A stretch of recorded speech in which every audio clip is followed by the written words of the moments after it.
Good morning, everyone. Good morning.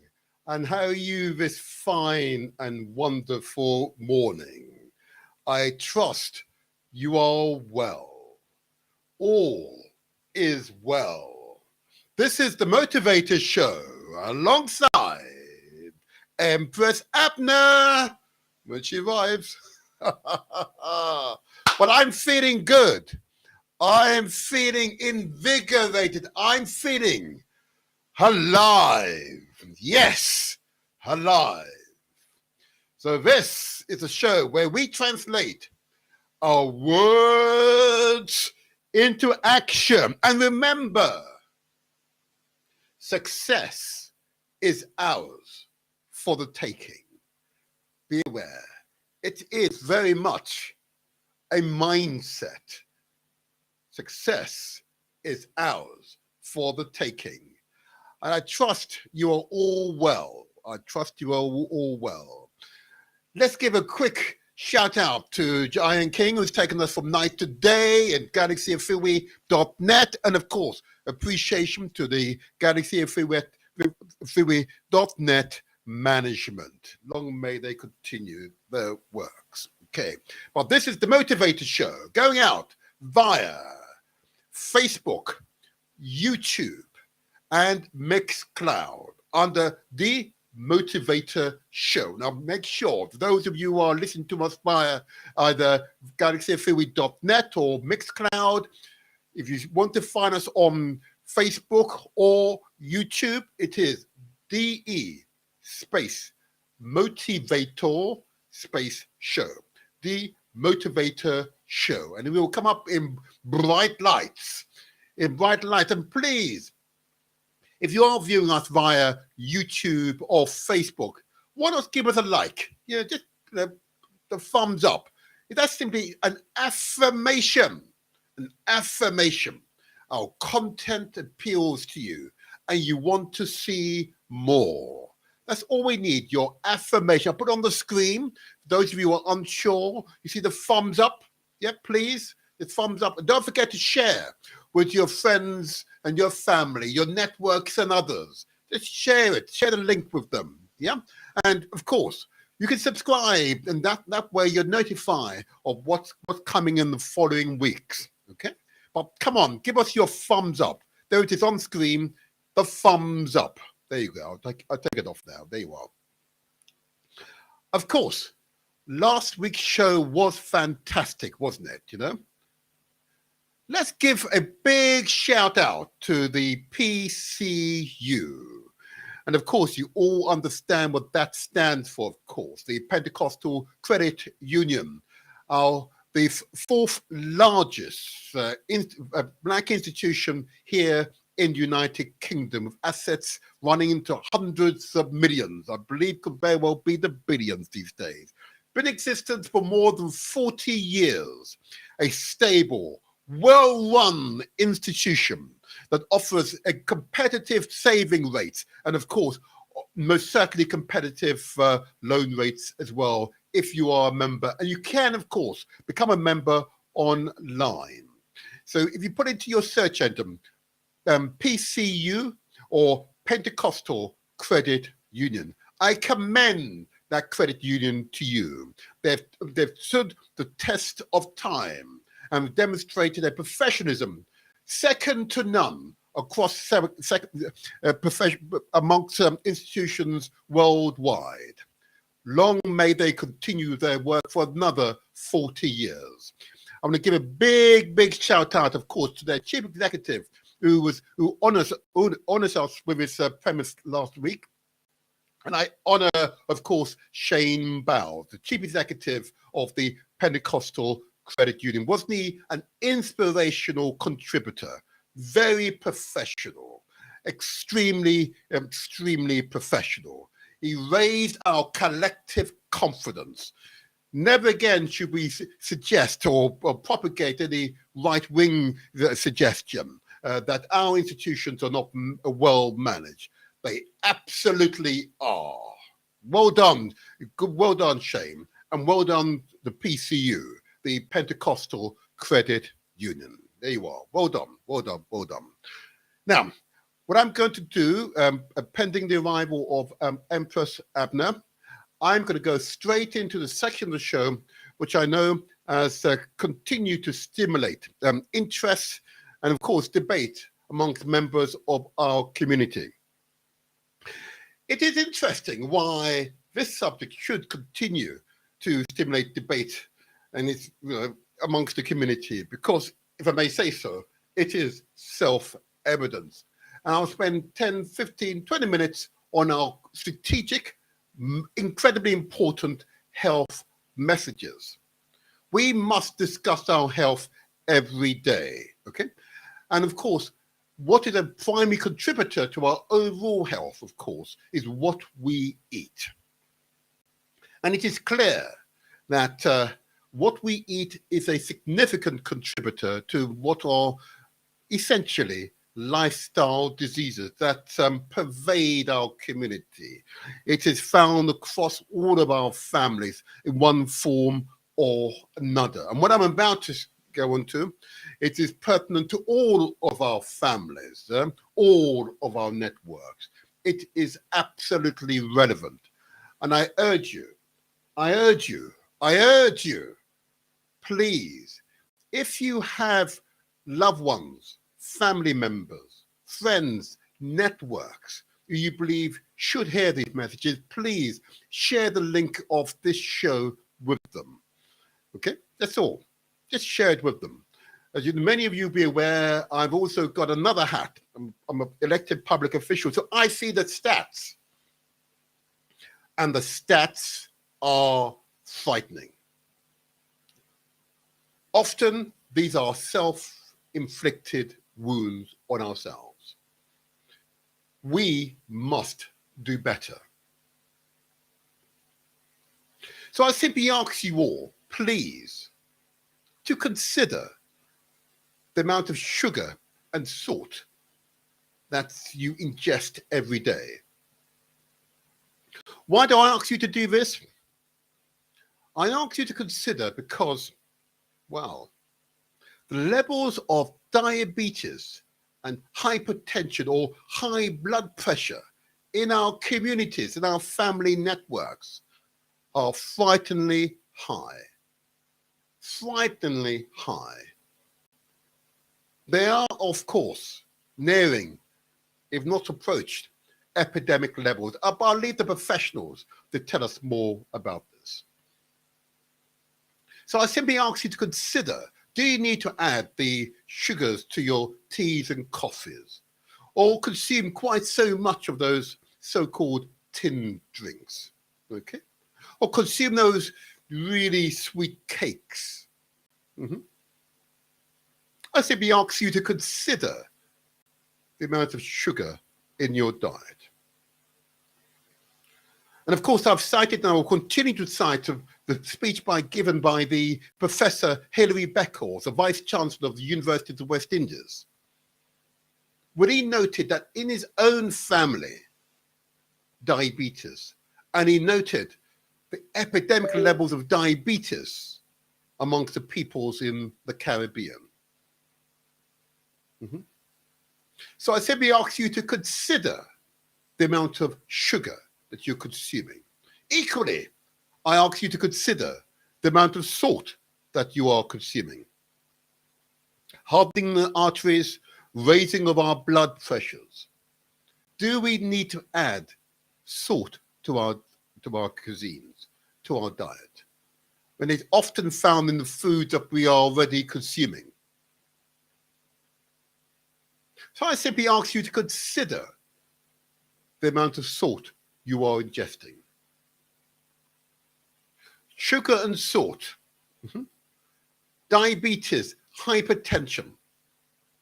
And I'm assured, particularly if you live in Europe, particularly if you live in the Caribbean, particularly if you live in the Americas, I'm assured that you will know someone, a loved one, a family member, someone in your friends network or wider community with diabetes and or hypertension, high blood pressure.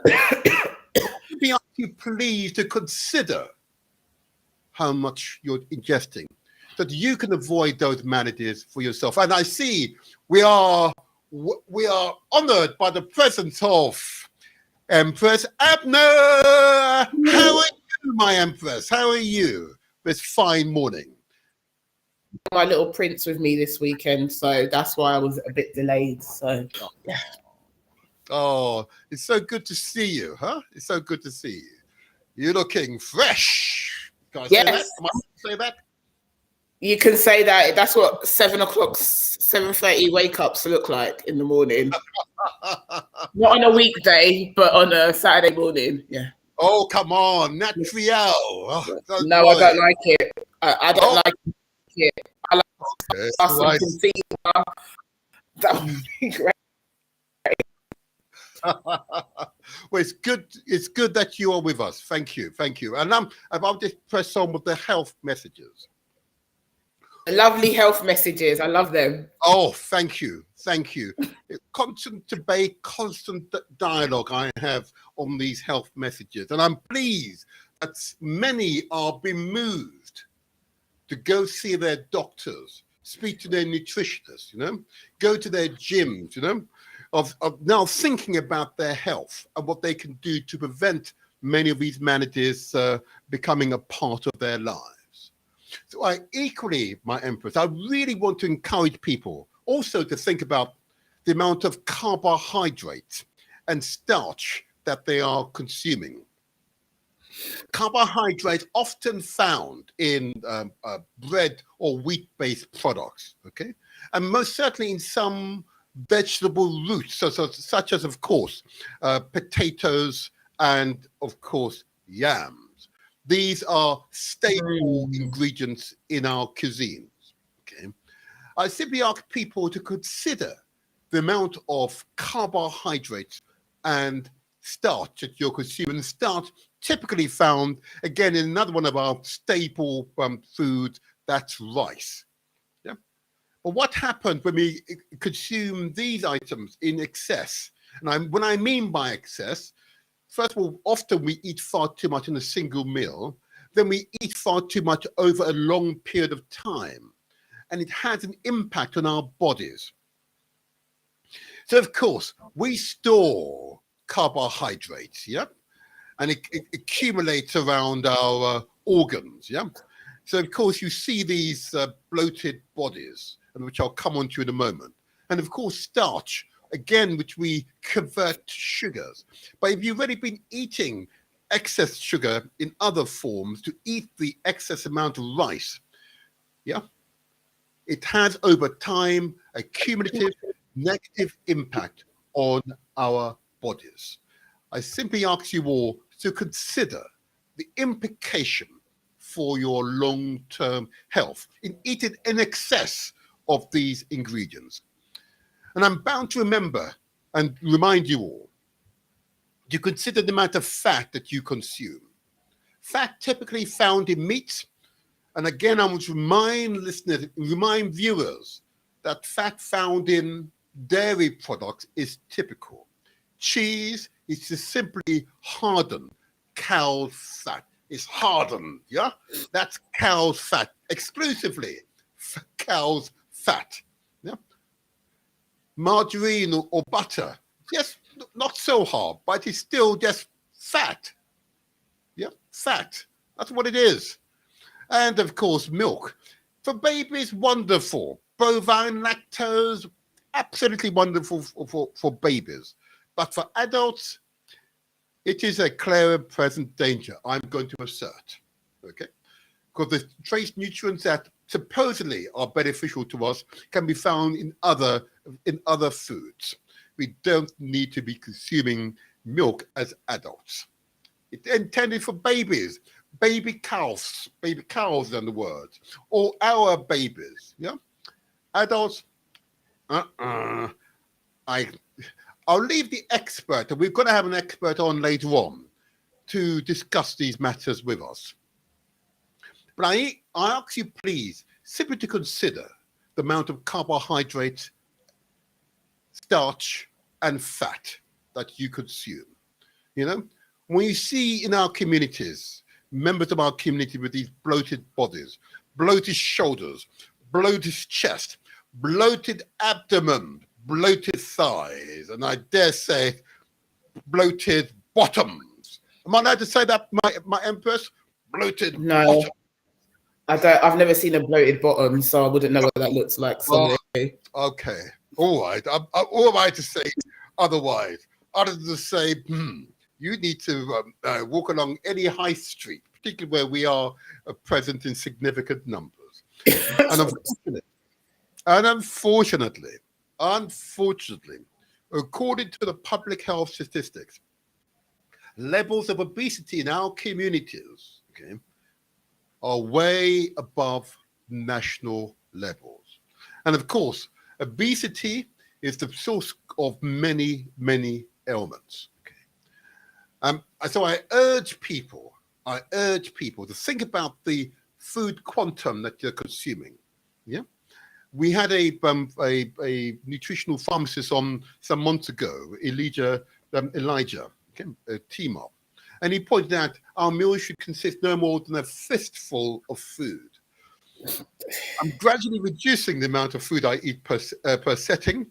Getting there, Elijah.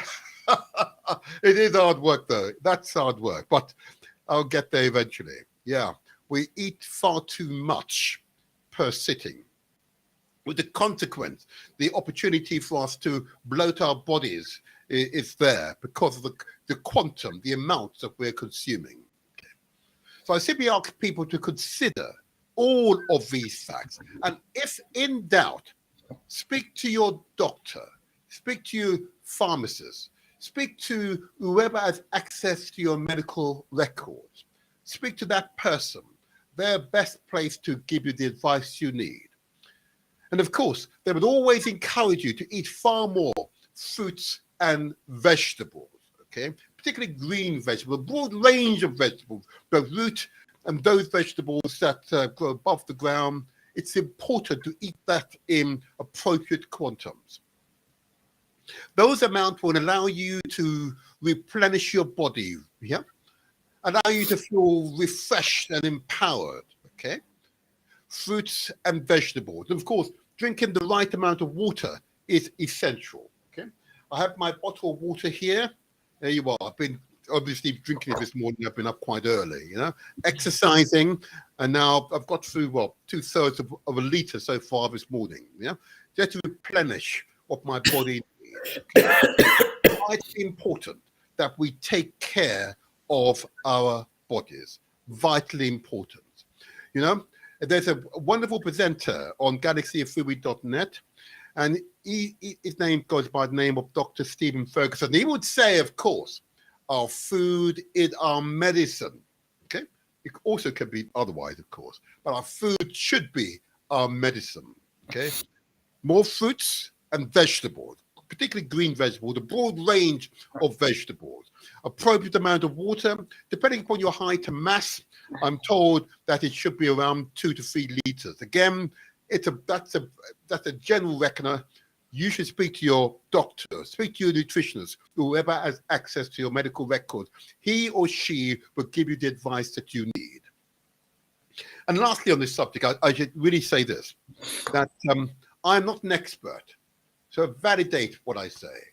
I don't mind if you want to question what I say. In fact, I'm going to put the number up on the screen. Those of you who wish to question what I've said, okay? Put up on the screen. There you go. If you want to question any aspect of what I've just described in terms of our nutritional intake, or indeed the need for us to exercise, please call. I'd love to hear from you, those who wish to question. The number to call is 02-133-5616. And if you're overseas, you just take the 0 off, and it's +44. I repeat, 02-133-5616. And it is actually a Skype number. So those of you who are a Skype member are able to call the studio free of charge, if you are a Skype member. Love to hear from such people who suggest that the health messages are not healthy. I've had that. And of course, I've had the refrain. And the last refrain I had this week, it was interesting, that not all vegetables are good for you. I'm not going to argue with that person. Who am I to argue with that person? I've simply said there are certain vegetables that you've got to eat in moderation. And a good example of that are yams and potato in particular, because they're jam-packed full of course, carbohydrates. And of course, they are a staple within our cuisine, okay? And of course, rice, another staple within our cuisine, okay? Eat those in moderation. If you're unsure, speak to your doctor, speak to your GP, speak to your nutritionist, okay? Speak to your pharmacist or whoever has access to your medical record. They're best placed to give you the advice that is personalized to you. Remember, exercise is vital. Empress Abner? Empress Abner? Exercise is vital. Have you been able to exercise this morning? I haven't been going gym since I come back from holiday, and obviously getting up early. And the time I need to go to my gym classes, I have to be on here. So I've got to work around that. So yeah. So I haven't been in a while, but hopefully the school holidays are coming up, so I'm going to go a bit more. Also, I wanted to say in terms of the health, I campaign for colitis and people with Crohn's disease, and I know we can't eat certain fruits because it affects our stomach, and they also say we can't eat certain fruits altogether in one go because again it affects our stomach. So fruit is great, but fruit also has a lot of bad sugars as well. So it's to be mindful of kind of fruits you eat as well. So I'm just putting that out there as well. Well said. So, especially if you've got like bowel diseases, IBD diseases, fruit wouldn't be the best thing for you to take. Certain carbohydrates, certain wheats, lentils and pulses are not very good for people who have IBD as well. So, which is irritable bowel diseases. So that is something that if you do suffer from that, that's something you should consider as well. Keto diet is very good for those who do have IBD conditions. So something to think about as well. I must say, I've been investigating the keto diet, and I'm looking for someone who's out there who's a practitioner, advocate of the keto diet. I put it out there now. I'd love to talk to you. Feel free to call this number, 0208 136. I understand that it does have advantages, but my preliminary investigation is very positive, but I need to speak to an expert, someone who's an advocate, someone who's ideally medically trained, so that we can have a real discussion. But I think we might. Pardon? I've done it. You have, right. Mm. I'm interested to speak to a trained specialist who I'm a advocates. specialist. I've done it. I'm a trained specialist. I've done it. You are a trained specialist, right? Yes, I am. I think if you enjoy not having carbohydrate, it would be great for you. But I take after a month. So I needed potatoes, bread, my yam, my plant. I needed all of that back. So for me personally, it didn't work. But for other people, it's a people lose weight, people feel healthier, they feel lighter, they have a lot more energy. But I think for personally me, I need rice in my life. So I just couldn't do it. Yeah. Okay. I hear you. I hear you. And that's interesting. An interesting response, because it's it of course affects people, some people different ways. You know, I hear that. And it's worthy, as I said, worthy of further investigation, because it's clearly is beneficial for some people. It definitely is beneficial. And I think it's worthy of investigation. Definitely worthy of investigation. So thank you for that response, because it is worthy of investigation. But I would say, in conclusion, as regards our health messages, I want to encourage people, if you are above 35, okay, above 35, to invest if you can in the usual monitor equipment. You know, Empress Abner, I want to encourage people, if you've got one, get a blood pressure meter, okay? And often they will also, those meters will also record your heart rate as well. Get one of those, and of course, just monitor your blood pressure and monitor your heart rate, okay? If you are able also to monitor your blood sugar, you get these, you can buy them from the chemist, you know, blood sugar levels as well, just to keep a record and a track of your blood sugar levels, okay? And I would encourage people to do this, so you're monitoring your health. Not only are you exercising for at least 20 minutes, he says, per day, at least that period of time, but you're monitoring your weight, and of course your vital signs, okay? Your blood pressure, your heart rate are really important monitor of your general health. Take note of your blood sugar levels as well, okay? You can also buy meters that record your cholesterol levels as well, okay?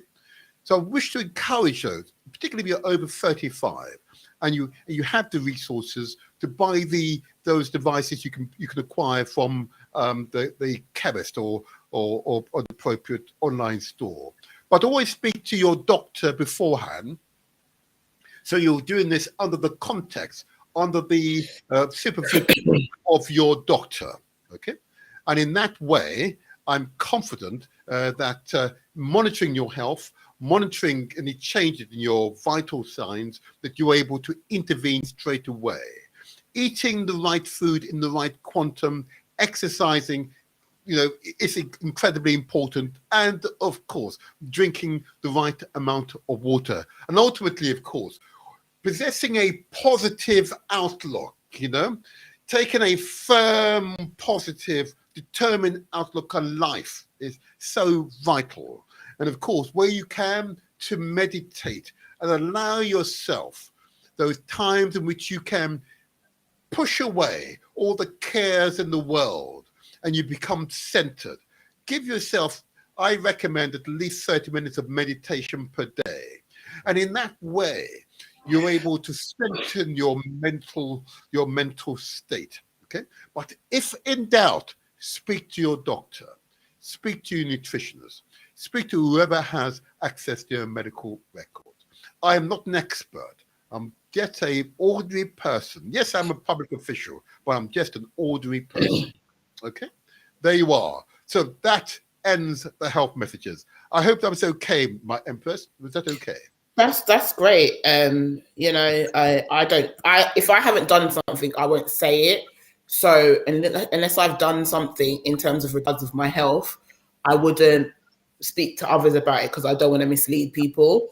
and stuff. Like I've done the keto diet, the cabbage diet. There's certain diets I've tried. They haven't worked for me.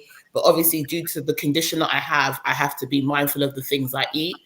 Don't get me, we all have slip-ups, but I think it's the trying is the initial stage and is the hardest part. And once you do that, I think everything else will definitely fall into place. So I think you're right. I think you're spot on, in fact.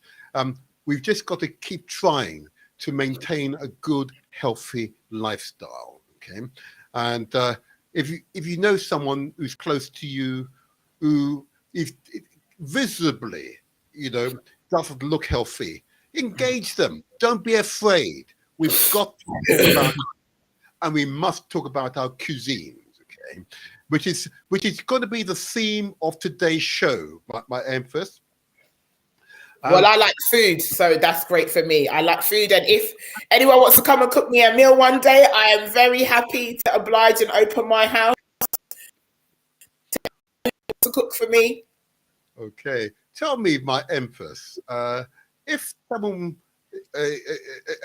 you say someone, but I hope maybe, you never know, a future husband wants to cook for you. Hello, why are we talking about my personal life on here? Oh my God. Not. Well, what would you like that person to cook for you? Tell us. Oh my God. Do you know what? I'm a very simple girl. I actually like steak and chips, or okay, yeah, it would be steak and chips, or there's this curry that my friends makes with egg, and I really like it, or potato and spinach. Something with potato is my like heartwarming meal. Something with potato. All right. Yeah.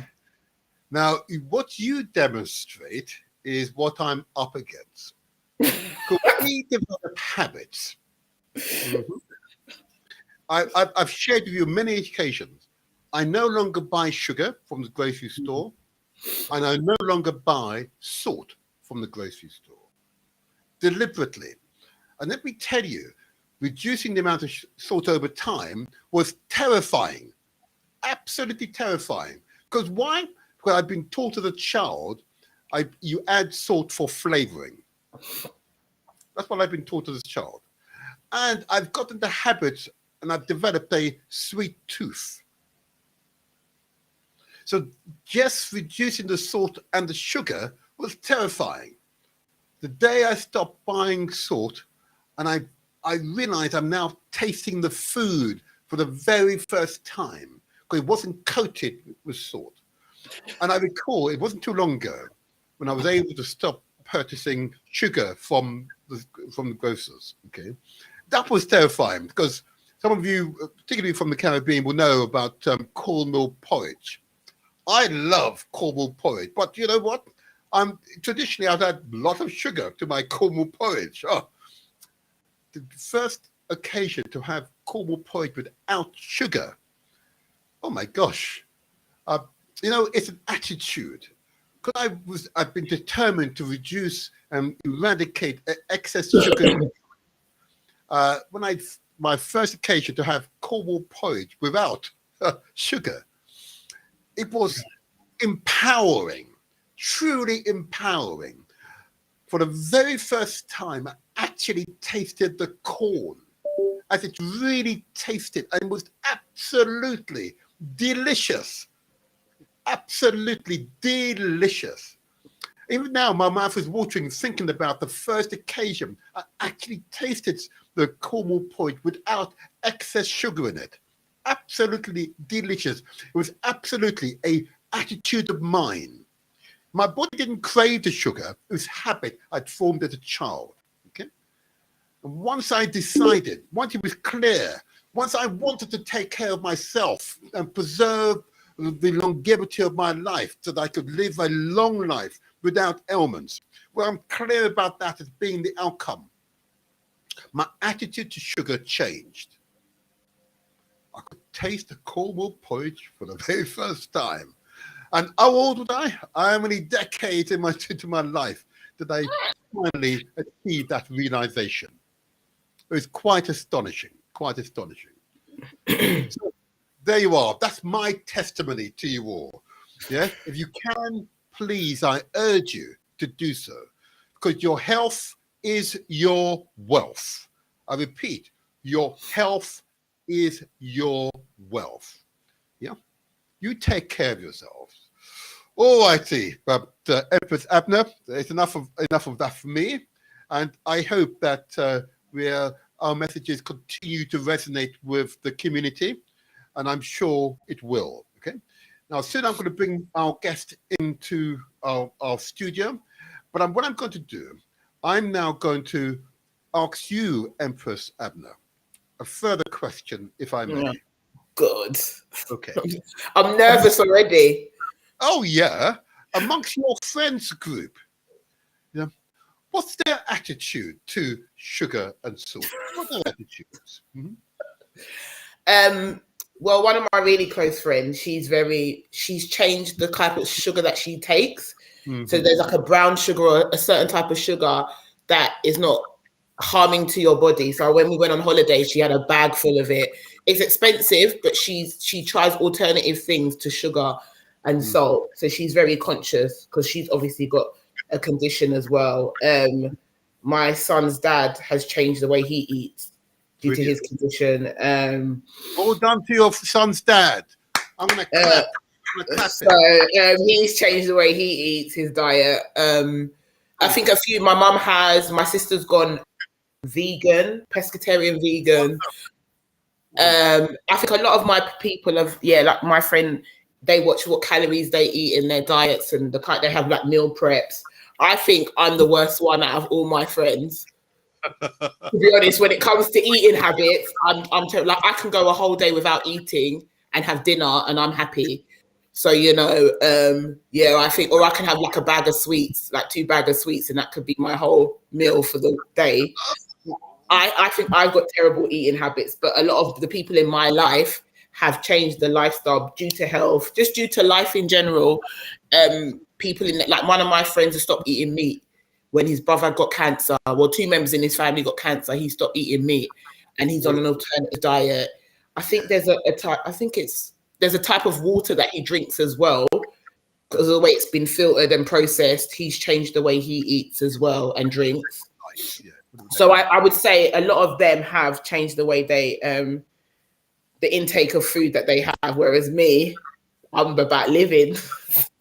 Well, that's why you're here, my Emperor. I don't know what to say.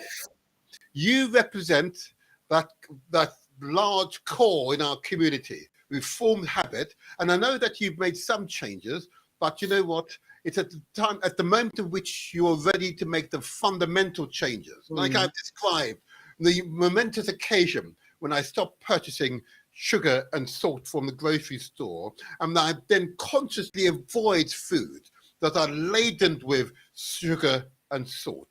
I no longer eat crisps, for example, those salty foods.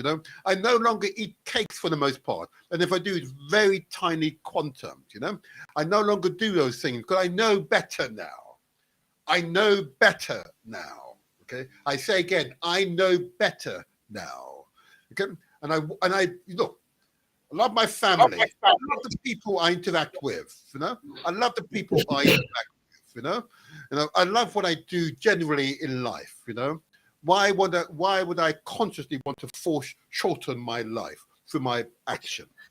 Anyway, there we go. So, this is what I'm going to do.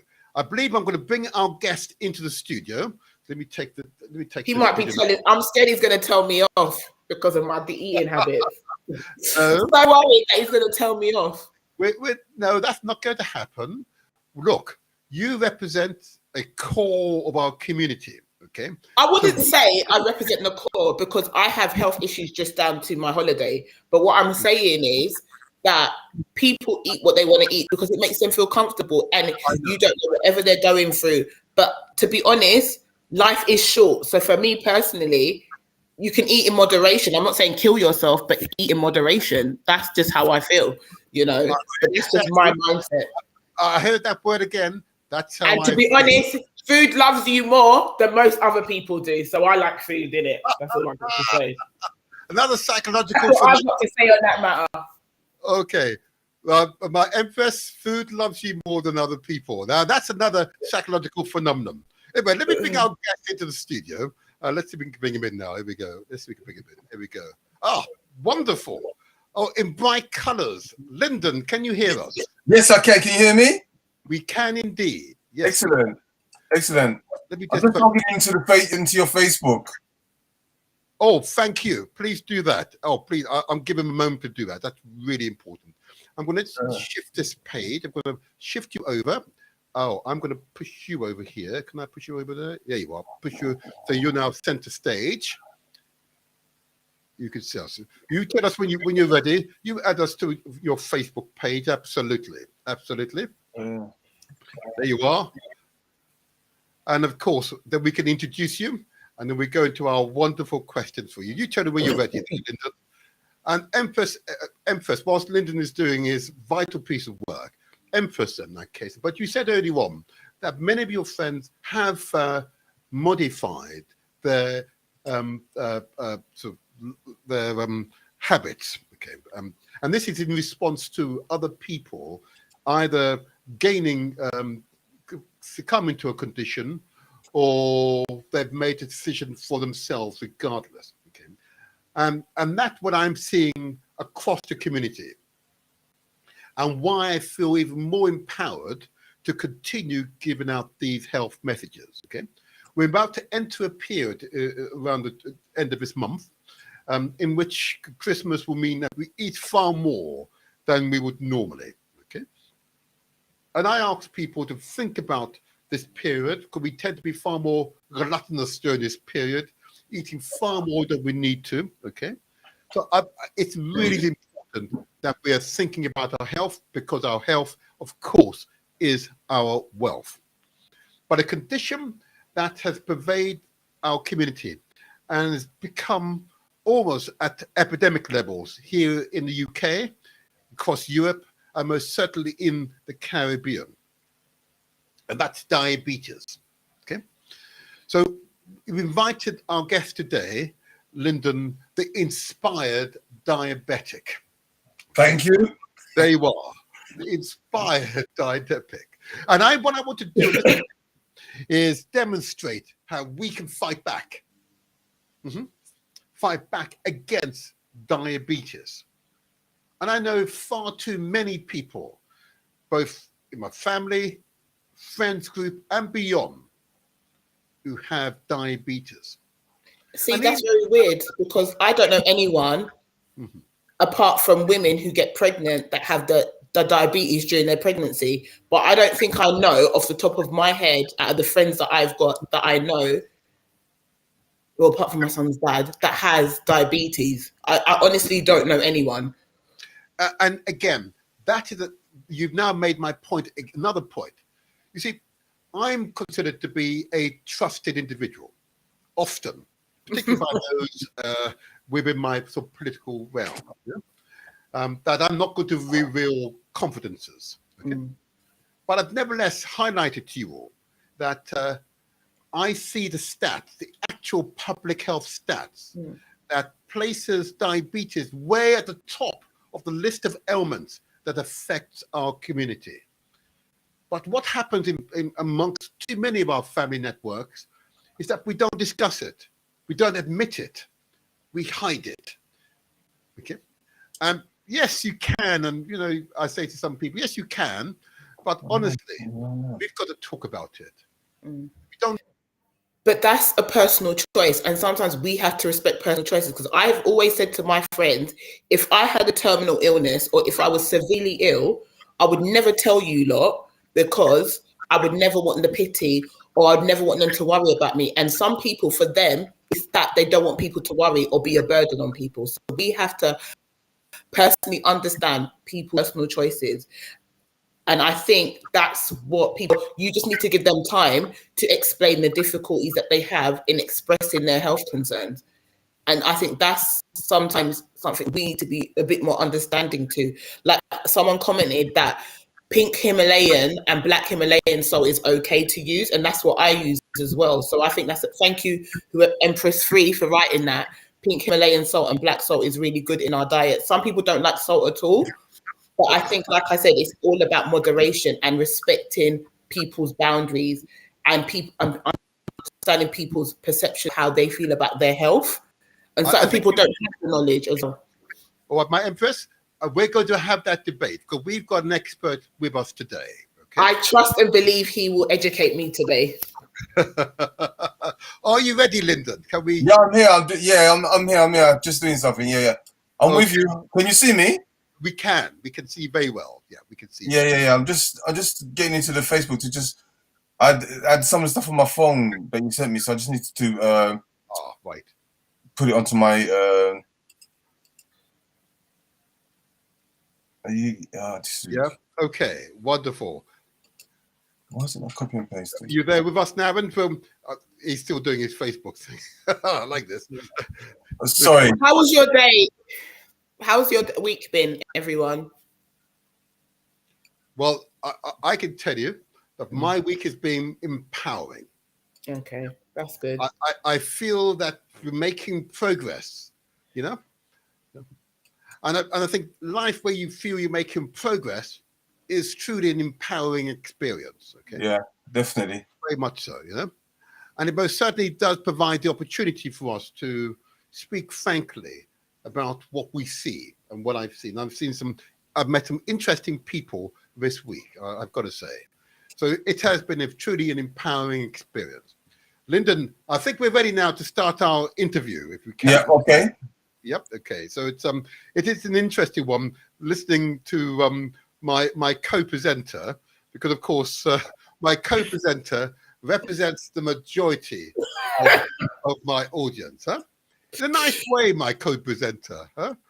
In a nice way. I told you, like, life is for living, and I'm good. You know, I'm happy. I'm still, God willing, I'm still here. So I must be doing something right. You are very young. You are very young. Okay, we want you to have a long, healthy life. I'm not going to tell my age on the show, but no, I don't feel young anymore. Yeah.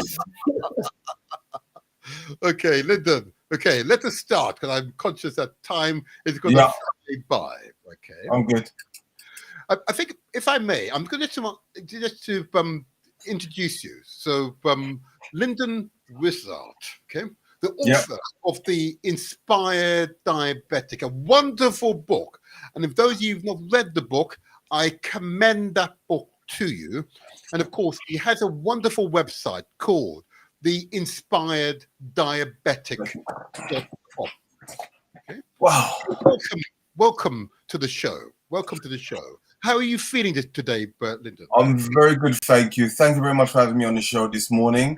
It's an honor and a privilege to be with you, and thank you very much for inviting me on. And I don't take this lightly at all. Thank you.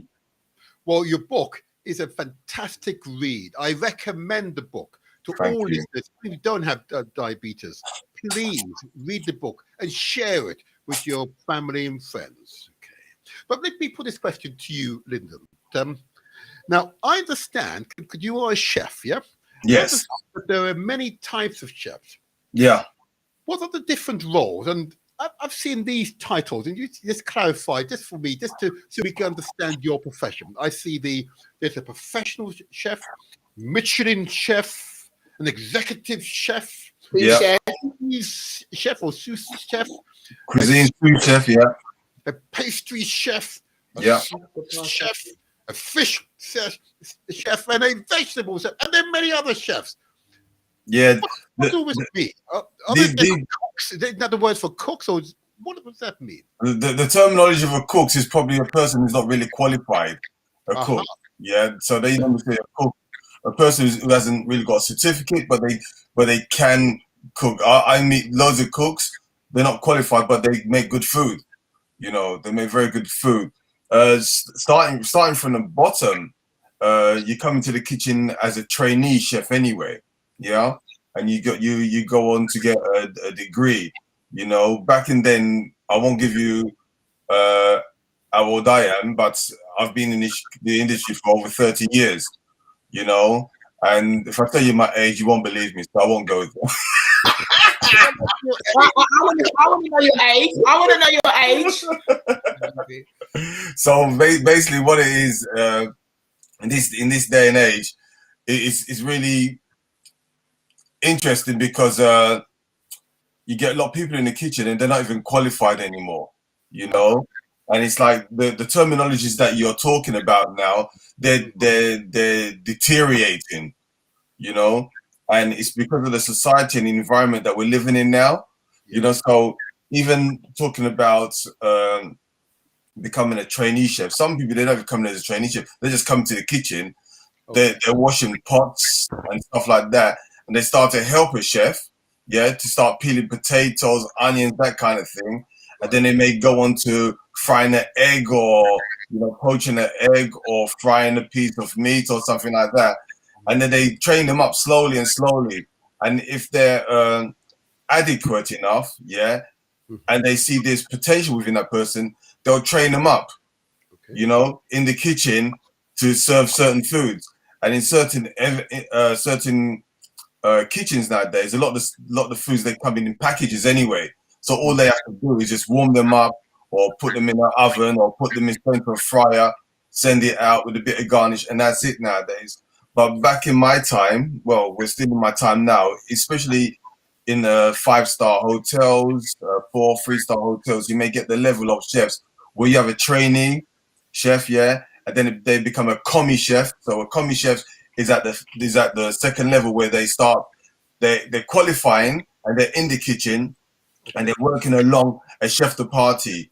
A chef de partie is a chef de partie that is in a position where he can run the kitchen, without the sous chef. So if the sous chef is not there, he runs the kitchen, or he runs a specific section.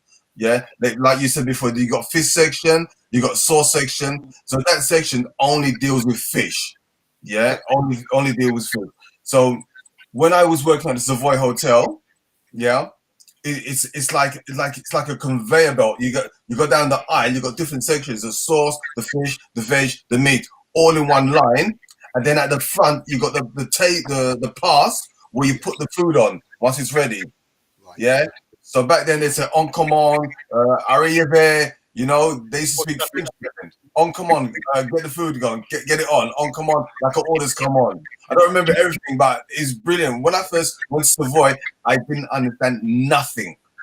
Nothing at all. You went, it's like a totally different language, you know. And I thought to myself, how am I going to learn this? How you know, it's very, very difficult. So from being a chef de partie, you become a sous chef, The sous chef is in charge of the kitchen when the head chef is not around. So he works directly with the chef de parties and his team below.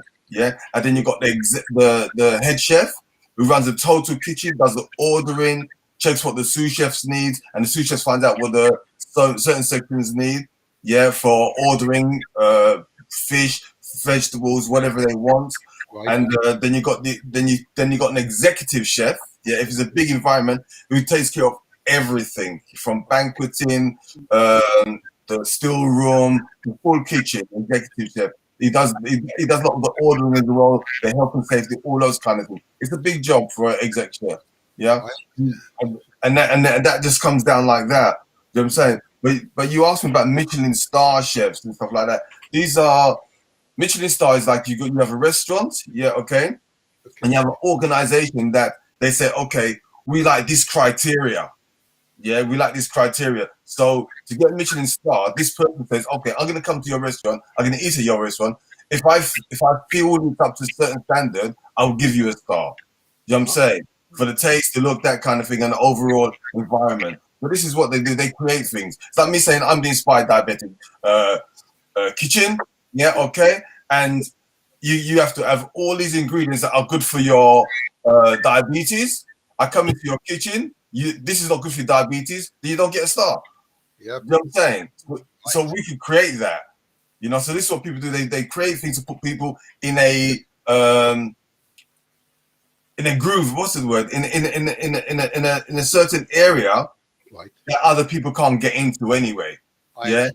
And they say to you, if you've worked in a Michelin star, or like a what other kitchens they have? They have these certain kitchens that they have that if you work for one of these places, you're a brilliant star. But I don't believe if you work in a Michelin star restaurant, it doesn't mean you're a great chef. I don't believe in that. Yeah, because greatness comes within yourself of what you can prepare and somebody can eat. Yeah, so they create these things that, oh, I worked in a Michelin star restaurant, but you see them come into a kitchen where I've probably done 30 years, yeah, and they've done what, 2 years in a Michelin star restaurant, and they can't even cook.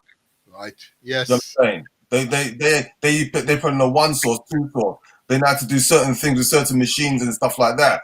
You know what I'm saying? You know, and they learn from somebody else, or somebody else has created. They're not necessarily created their own thing. You know, right. So and it's very political. You know what I'm saying? So yeah, but it's good. I figured so, but when I did the research, I was fascinated by the descriptions. Chefs across the board. Yeah. It's good you highlight the fact that there are hierarchies, okay, and and each of these descriptions refer to a different section in a kitchen. Yeah. Vegetable sauce, pastry, and so on and so on. And you describe now the commie chef, which runs the lines, as it were. Chef the party runs the line. Yeah. Chef de Party. Got that. Yeah. Thank you. This is fascinating. So each of those areas, if you're a chef, it means that you are qualified. You've gone through a formal certification. Yeah. Yeah. Right. Okay. And if you're a cook, it means that you are not qualified, or usually not qualified. Usually not. To be honest with you, I've met many cooks. They're not qualified, got no degrees, but their food's brilliant. You know, I've made cooks who just cook up a good food. It's like a cook's like you call your mother a cook, don't you? Absolutely. You know, your mom's a good cook, isn't she? You don't say your mom's a good chef. Yeah, your mom's a good cook. Boy, she could cook up a good stew. You know. Yeah. Oh yeah. I'm reminded. Thank you, Lyndon. That was a really useful overview of how a kitchen is managed and the titles that you find in a kitchen and why they are given those titles. And what you say about Michelin. So I know not to be seduced by the title Michelin star restaurant, and therefore you pay 10, 20, 30 or 100% more than you would at the restaurant next door, just because it's a Michelin title. So thank you for that. Thank you. Yeah, no problem. I'm going to go over to my co-presenter, Empress Abner. Are you ready with the next question? I am. Good morning, Lyndon. How are you? Morning. Do you specialize in specific cuisines such as continental African, Caribbean, Chinese, Indian, French, or other types of cuisines? I don't specialize in them, but I've cooked them. I've cooked different types. I've cooked Chinese, I've cooked Indian, and even some of the Indians. One of my friends is a top Indian chef, and I've cooked curries before with him, and I've learned from him. And he even says my curries are nice, you know. I like my curries. To be honest with you, I enjoy cooking. Yeah, I love cooking. Even when I do Chinese at home, you know, I know for a fact I do Chinese better than some of the Chinese restaurants that I go to. But don't forget, some of the Chinese food in the UK is not original Chinese food. You know, so. Oh, we lost it for a moment. I think he pressed the wrong button. No. I was going to ask him if he'd teach me how to make a prawn curry. Well, most certainly, and I think it's a useful insight, you know, because that's a useful insight. But of course, he said he doesn't specialize them, but and therefore has had experience in different kitchen settings, evidently. And it'd be interesting to probe him a little more on those cuisines, you know. And I'm going to ask him for recipes. Oh, here he comes. He's come back now. Let's bring him back in. There we go. Sorry about that. Don't worry. It happens. Don't you, boy? Just put you back on center stage. I think you pressed the wrong button. Nothing pressed nothing. He just went. It just went. Didn't touch nothing. Okay. Yeah. No, sorry about that. Yeah, so like I was saying, even Chinese food, I love Chinese food. I love Indian foods, Caribbean food. There's lots of different foods, Lebanese foods, Moroccan food. I've worked with so many different types of different people. I've learned so many different things over the years working with different people. So when you work with different people over years, different cultures, you learn so much more. And if you're willing to listen and learn, they can, you know, because I've got some chefs around me. They're great chefs, but we never ever belittle each other. We're always sharing ideas. You know what you can do, what you can do, what you should do, how they done this. Especially we have tastings for clients. They want something different. You know, they say they may want a steak. I don't, Lyndon, I don't want just a normal steak. Give me something that's different. You know, so you got to create different marinades for it, different herbs for it, different spices, combine different herbs, combine different spices to give you a specific flavor. You know, a specific flavor. Because even like now, I cook like basmati rice, yeah, and basmati rice is one of the hardest rices to cook, yeah. Okay, to have it either gooey, yeah, or to have a flake away, or just to season it alone, just to infuse flavor into it. Because if you eat basmati rice, just put it in the water and it doesn't taste nice, you know. There's certain rices like jasmine rice, they've got a flavor already, and they got a scent already. If they've got a scent already, it makes you feel like you want to eat it anyway, you know. But in rice like black rice, yeah, or brown rice, they don't really have a strong flavor, yeah, and they don't really smell of anything. So with black rice, what we used to do, we used to infuse that with like orange juice. Yeah, so we're cooking orange juice. It would take a long time to cook down. Orange juice, salt, pepper. We put some herbs and spices in it as well to infuse it with flavor. Because when you're doing a big function, like if it's a wedding, that black rice, this is what the client ordered. And on that day, they want to make sure that rice tastes nice. So we've got to go through lots of different trials and errors with the rice to get the flavor into it, you know. And then when we either tell it to the clients or for the taste, and they say, "Oh, that's what we want. We like it like that." Then that's what we got to work on the actual day of the event as well, you know. So it's very tough in the kitchen sometimes. It's very, very tough, you know. I've got to say that you mentioned these other cuisines and you've had the opportunity to cook them. Yeah. I can't, maybe it's my very limited view, but it's interesting to hear that the other nationalities who in a Chinese restaurant cooking Chinese food, it's not something I ever see, I must say. Or is it's in certain parts of London, would you say? No,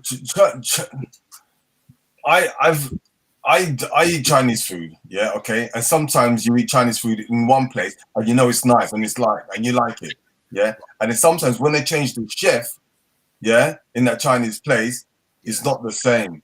They don't do the same thing like the other person do. But I've been to Chinese restaurants where I've got to know certain people, and I ask them who's cooking, you know, who's in the kitchen today. I want you to know who's in the kitchen, and you see who's in the kitchen. I ask them to cook the food. Do you know what I'm saying? I understand. That's okay. I just want to make that observation. If I may, I want to go into my next question. I'm conscious that with interesting introduction. Okay. Now, to focus specifically on continental African and indeed Caribbean dishes, what are the relative health benefits or risk in our cuisine, both from continental Africa and the Caribbean, that mainly this is my audience, that we should look out for, relative benefit and risk? I think for the African and Caribbean community, the foods that we eat is very starchy, very high in sugar, very high in salt. Yeah, okay. The number one thing, because we're not going to come away from it anyway. We're not going to take it out of our diet because it's our palate. We enjoy it. One of the main things we can do is, number one, is have smaller portions, eat things in moderation. Okay. Yeah. Okay. So I'm from Caribbean. My mom's Jamaican. Yeah, Prince Jamaican. Yeah. So we'll have rice and peas. Yeah. The macaroni cheese, the coleslaw, the roast potatoes, all on the same day, all in the same plate. Yeah. And the only thing that I would say about that is, don't have roast potatoes when you're having your rice and peas.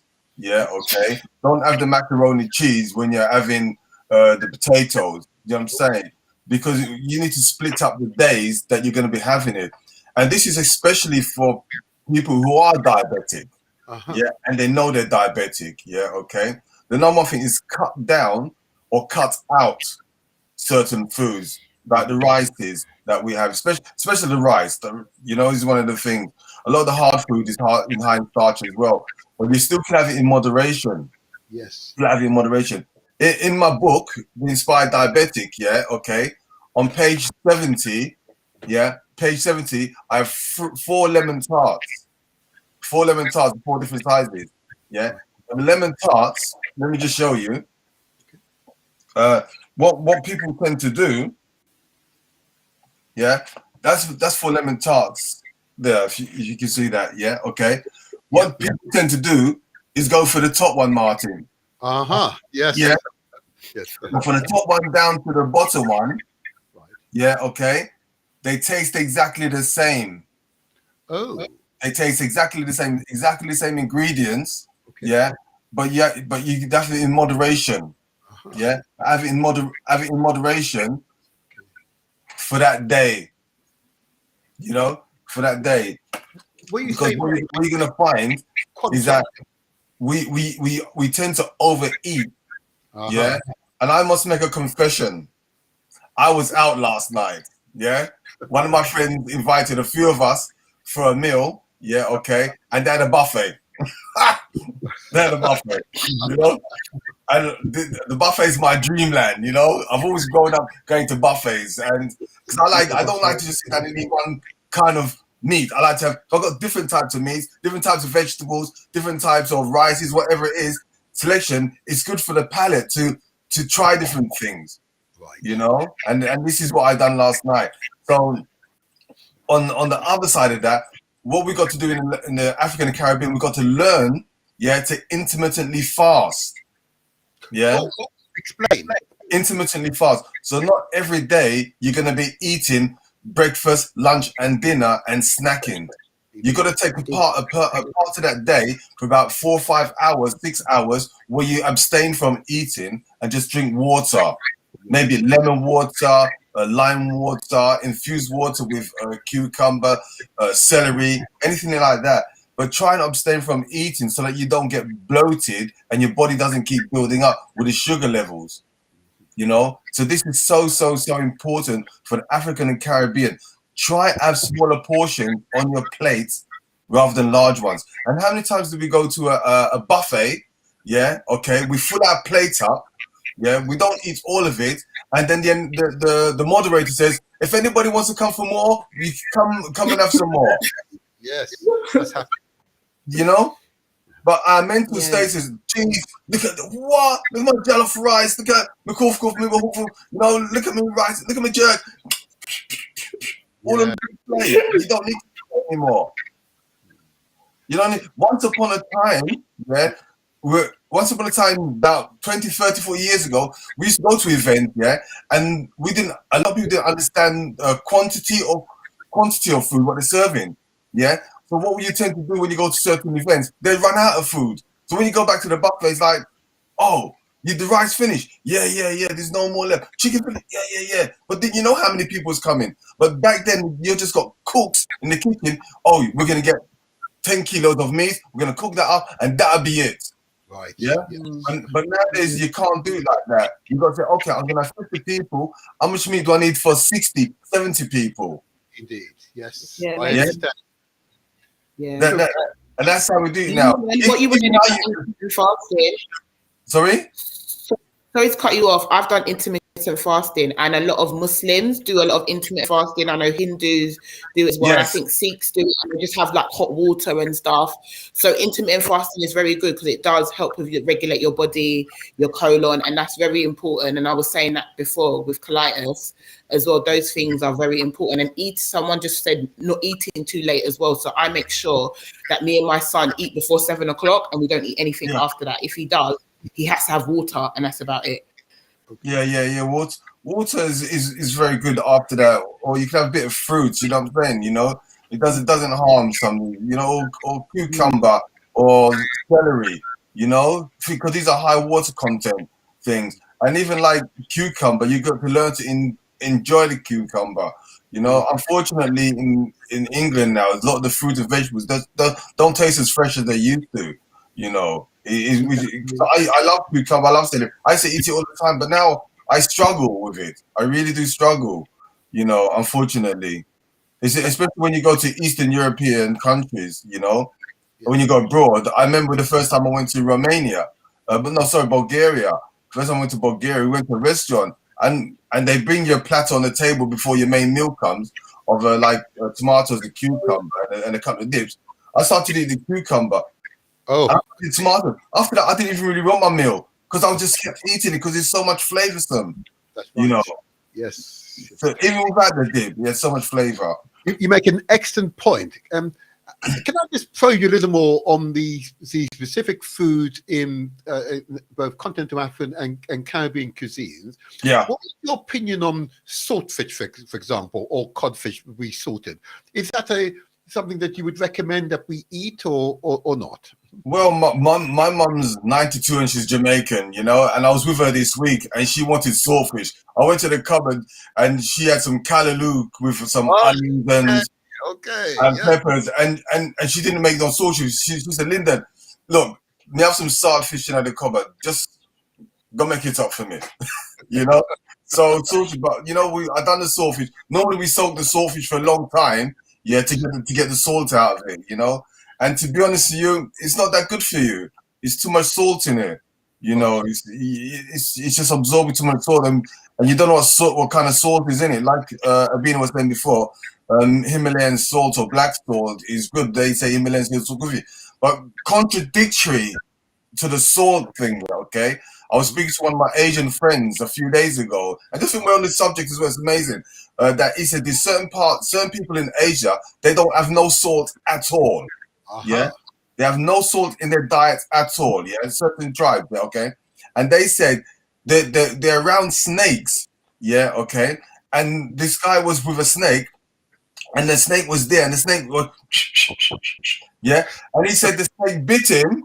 Yeah, but it didn't matter that the snake bite him. Yeah, okay, because there's so much antivirus. Yeah, venomous stuff in that person's body because his body hasn't got any toxins in it. Yeah, okay. Hey. What happens when the snake bites the person? The snake dies. Oh my gosh! Yeah, the snake dies. Yeah, because don't forget, we only know what we know. Yeah, until we know what other people are eating and how their body works is differently. You know. Okay. We can suggest, okay, have this certain ingredient going to heal you, and that same ingredient could kill somebody. Yeah. You make excellent points. Excellent points. Can I, if I may, because it's so we talk about salt and the level of salt. Let's talk about sugars. Let's talk about sugars that pervade both continental African and Caribbean cuisines. Just tell us about sugars and the where do we find it and where should we exclude it? Which foods should we might think about moderating? Sugars, moderated sugars, full stop. Any refined sugar, full stop. Just moderate it or avoid it as much as possible. To be honest with you, because it's a danger to the body. The blood sugars. There's another sugar called erythritol. Yeah, erythritol is a dehydrated fruit. So you take pears, melons, you dehydrate them, and they become natural fructose. It's not even sugar; they call it fructose. Yeah, you got xylitol, which is exactly the same kind of thing, but with xylitol, for some reason, xylitol to me is sweeter than erythritol. Yeah. At the moment, I'm using erythritol, and I use coconut sugar as well because these are natural sugars. They are the natural sugars. I use. In other words, sorry. Unrefined. Yeah, unrefined. Yeah. So even with certain sugars, like I used to have a demerara sugar, brown sugar. I used to have a cup of tea, cup of coffee. I used to put 3 to 4 teaspoons of demerara sugar in my coffee or my tea, and on top of that, I used to put honey in it as well. You know. Oh my gosh. And the only reason why you see have demerara sugar, we thought demerara sugar was more healthier. That's you know, darker sugar is more healthier, but it's not. It's just that the sugar has been colored and been messed about with, you know, and you get to learn these things after a period of time. So if possible, just cut down or cut out the white sugar as much as possible. but you know, it's in cakes and stuff like that. So when you meet people who said, I've made a sugar-free cake or it's a sugarless cake, I said, so what have you replaced it with? Oh, okay. Yes. Yeah, that's the question. And some people say it's sugar-free, but they don't tell you what the sweetener is. Yeah. I've met people they've got drinks, they've got food. I said, what's the sweetener in it? They won't tell you because it's not contributing to your body. And they got stevia as well. Yeah. Stevia is enough sugar. But with stevia, you need to use 100%. Sorry? My friend uses that when we went on holiday. She gave it to me in my tea and it tasted so different. Yeah, it's so sweet. But it has to be 100% stevia. Yeah? It has to be 100%. Because if it's not 100%, what's the rest of the ingredients in it? You know, it's like having almond milk. You did a carton almond milk. How much percentage of almond is actually in it? True. Yeah, and what's the rest of the stuff in there? You know, because this is what the things we do. We try and get away from normal milk, so we try alternative. You know, and I've been doing it for a long time, trying alternative milks. You know, almond milk, oat milk. Sorry. No, I said, bless you to my son, he sneezed, sorry. All right, okay. Yeah, bless you too. We'll come around and do a service with you. In fact, Lyndon, let's come on to your book. Yeah, my book. Why did you write your famous book, The Inspired Diabetic, and what can readers learn if they buy it? Okay, I've got to make a disclaimer there. I didn't write the book intentionally. Okay. It was never intentional for me to write the book. I wrote it by default.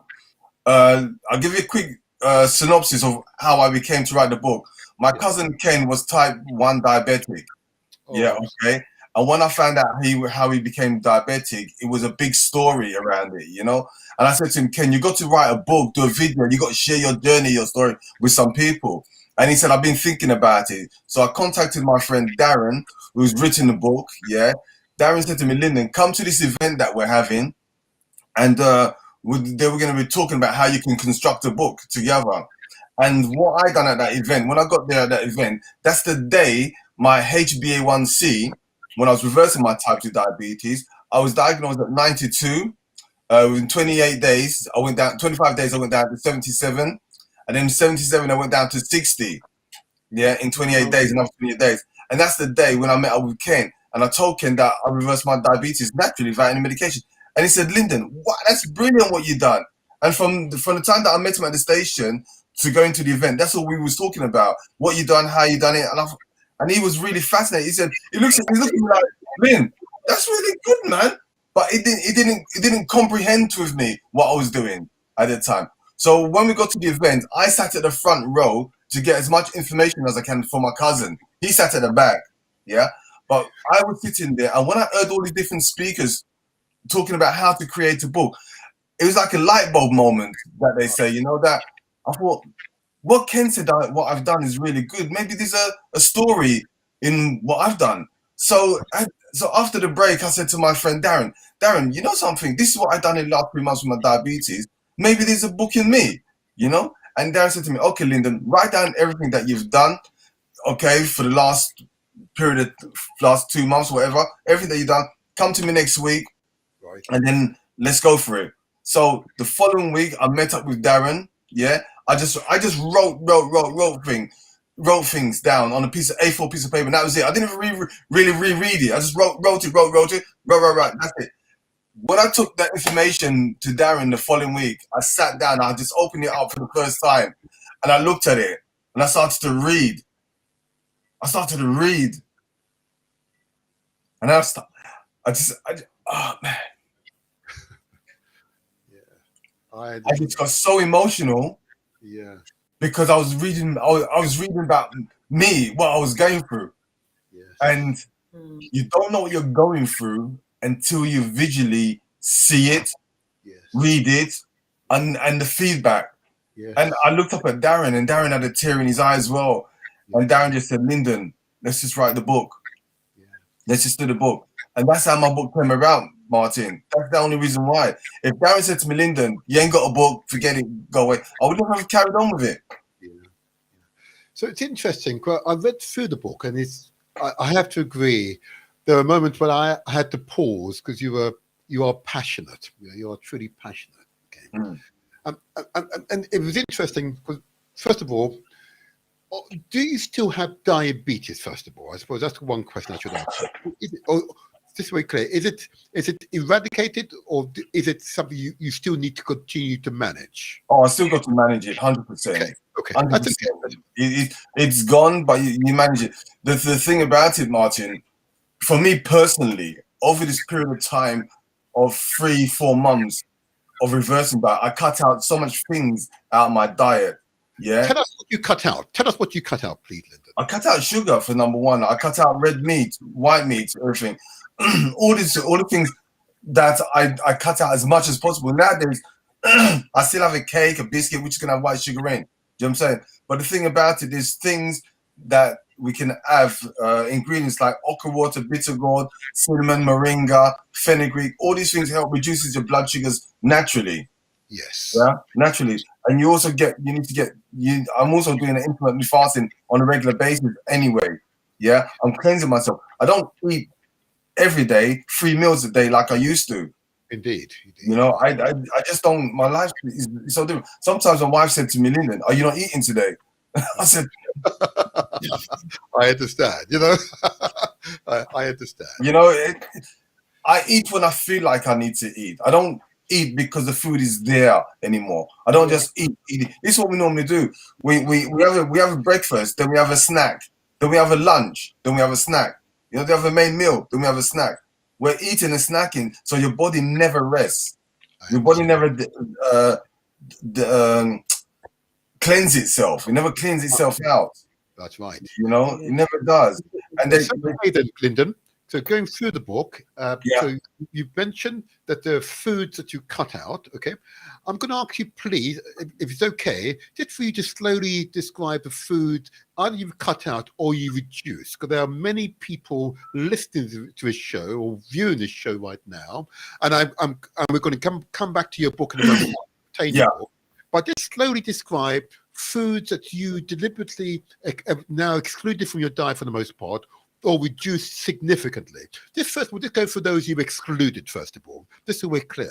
I excluded red meat, white meat, anything white. Can I ask you why red meat? Can I ask you why you excluded red meat? Okay, so when I used to eat red meat, I used to feel bloated. Yes. Yeah, I used to feel bloated. And I realized that anytime I ate red meat, my stomach felt puffed up. So when I ingest anything after that, it suddenly build up in I can feel my stomach just bloating out. That's why I cut red meat out of my diet. You know, so even now I don't remember the last time I ate red meat. Is that white meat then? White meat, and I assume that's chicken. Okay. So when I started to cut out meat out of my diet, I always had bacon in the morning with my breakfast. Yeah, I loved my bacon. Yeah, so in my breakfast, I said to myself, I'm going to stop eating bacon. What am I going to replace it with? I love grilled chicken. Yeah, so I started to have grilled chicken in the mornings with my breakfast. Yeah, I didn't enjoy grilled chicken with my breakfast. Okay. So I had to stop eating grilled chicken. Yeah, then I went on to smoked turkey. Yeah, my breakfast. Then because I was so used to eating meats in the morning, so even having smoked turkey in the morning, I didn't like it. So I thought to myself, Linda, just forget about the meat. Okay. You know, on this journey, just forget about it. That's when I stopped eating meat. Yeah, I stopped eating white potatoes. Yeah, white potatoes. Okay. Yeah, I stopped eating rice. Yeah. Potatoes, forgive me, Lyndon, as regards to potatoes, I know you're referring to the Egyptian potatoes that we typically find. What about the sweet potatoes that we know from the Caribbean and Africa? Sweet potato. So this is controversial. I found out recently. Some people say don't have sweet potato. Some people tell me I should have sweet potato. Mm-hmm. You know, I was working for a very big rugby team, and very famous rugby team. And what they said, this is from their nutritionist, is to give them sweet potato. Just wash it, leave the skin on it. You could steam it, you could boil it, and just add some fresh herbs to it. And that's what we used to do. And we just, once it's cooked, we just crush it all up, all together, served it to them like that. Right. You know, and that's how they used to eat sweet potato. They never used to have white potato. So, for a nutritionist to tell me that there must be some health benefits in sweet potato. Okay. Yeah. It's okay because I've read about this, but I won't pursue it right now because I think you're right. We need a food scientist on, but what you're giving us is a really good indication.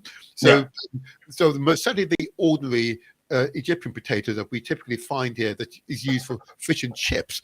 I completely understand. What else did you cut out over time? I cut out my mango juice, my ginger beer.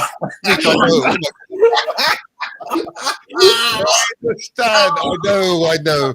Although in my case, but I have for the most part done exactly that. I have a small, maybe a little small shot glass. Occasionally, once every 6 months or so, I treat myself. Yeah. Just a shot glass of it.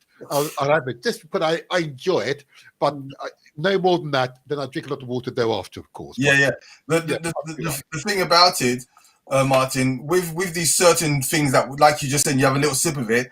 Yeah. If you're diabetic and you're reducing your blood sugars over a certain period of time, reward yourself with it if you feel like that. You don't. It's not a necessity because we still have that sweet palate in our mouth. So if we wanted that little bit of mango juice or that little lemonade, just drink it and say thank you. I've been working hard for this last 2 months. Yeah, I could reward myself. You know. And I have another story for December, for Christmas time as well, which we can discuss if you want to come back to that later. Yes. You know, when I relapsed, because I had a relapse. I did. We will come back to that in a moment. Now, just tell us the foods that you reduced. Okay, there are the foods. I know you've taken out your diet completely. It's in the book, and we'll come back to the book in a moment. What foods have you reduced? You're still in your diet, but you simply reduced them. What have I reduced? That's still in my diet. That's a good question, Martin. You see, with me, it's either in or out. Okay. You know, what have I reduced? Well, obviously, I'm a Caribbean, so all the portions that I normally have with rice and peas, I've reduced all of those. Oh, stress. There you go. Right. Now I understand. Yeah, okay. Sorry. So, I reduced my rice and peas, my pasta portions, macaroni cheese portions, everything that I had before, which I know is detrimental to my health long term. I've reduced those in portions. That's the main thing, portion size. And like I was saying before, I don't have the same things on the same day. You know, if I have roast potatoes, I consciously said to myself, okay, I'm not gonna have rice today. You know, but it's Christmas coming up now, and it's a different ball game. So I feel like I'm contradicting myself at the same time, justifying my Christmas. But let's talk about the relapse. Martin, make a note of it. Let's talk about it when we have the time at the end, because it's so significant for this time of year. Okay, it really, really is. Really like is. As you were saying, Lyndon, cutting out things is very important. Like with colitis, I can't have fizzy drinks, so I have to completely cut that out because it makes me really, really bad. It makes me bloated. It just does not work my colon at all. And I think you have to know, I think for yourself, what you can have and what you can't have, because everybody's body's different. For whatever condition you have, you know what you can have and what you can't have. And for me, fizzy drinks is not the one. I think cheese is not good for me. There's certain things my body cannot take, because if I do, I could be housebound for a good couple of days, and I can't be housebound when you have a child. So it is so true, so true. So Lyndon, so we've got the idea of the reducing quantities per meal, and we've had a nutritional pharmacist on. He said no more than a fistful of food per day. He said fistful. Oh wow! I'm trying, but I haven't quite got there yet. I hear what some people are saying, but you know, when some people say to you only a fistful of food, that's probably for them. You know what I'm saying? Everybody's metabolism is different. It's just like Abina saying she can't have a lemonade. Do you know what I'm saying? You know, I can drink lemonade all day, nothing happens to me. But she drinks it, something happens to her. You know, a fistful of food for somebody is too much. Yeah. You know, or it's not enough. So that could even encourage their hunger. So the first thing I would say to a person, are you mentally ready? Indeed. Are you mentally ready to do this? Because once you go into changing from 2 fists of food down to 1, it's not as easy as you think. No, it's not. It's not as easy as you think. They can say that, but you need to go through it to experience it, to understand it. You know, like they tell us you got to have breakfast, lunch, and dinner. Who said that? Yeah, who said that? Indeed, it's habit we form. It's, yeah, Exactly. 100%. it's quite true. Quite true. So, Lyndon, your book. How can the viewers, how can the listeners obtain a copy of your outstanding book? I said it really was inspiring. They can get a copy of my book from my website, theinspireddiabetic.com, or they go to any other book outlets out there. It's there everywhere. Any book. I want to say nice slowly. Those of you who are viewing us via Facebook and YouTube will see it on the screen. And so it's theinspireddiabetic.com. The THE, yeah, inspireddiabetic.com. Okay, you can see it on the screen. And those of you who are in receipt of the usual WhatsApp and connected to the show via YouTube or Facebook, you'll see details of the book. I know you can obtain it on screen as well. So they can obtain it via your website, theinspireddiabetic.com. How much is the book? The book is $14.99. Yeah. From our website, we posted the packaging. It's around £17. It is. Yeah, but when they send it to me, normally they get a signed copy anyway. That takes it up to £50 plus. Okay. I hear you. Yeah.